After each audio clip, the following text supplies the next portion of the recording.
இது பருத்திக்காய், இது பருத்திப்பூ.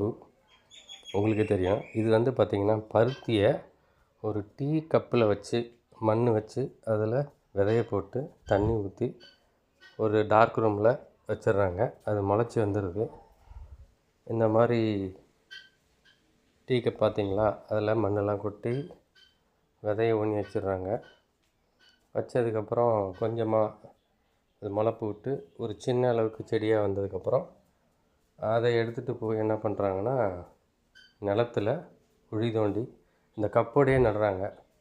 இதிலேருந்து விதை அந்த முளைப்பு விட்டு அந்த செடியை கொண்டு போய் நடும்போது சரியான ஒரு விளைச்சல் இல்லை, அல்லது கருகி போயிடுது அப்படிங்கிறாங்க. இந்த கப்பில் இந்த கடைசியாக இருக்கு இல்லையா, அந்த தாளை பிச்சுட்டு அந்த மண்ணோடையே அந்த இடத்துல நடும்போது அப்போ வந்து இது முளைப்பு தன்மை வந்து அதிகமாக இருக்குது அப்படின்றாங்க.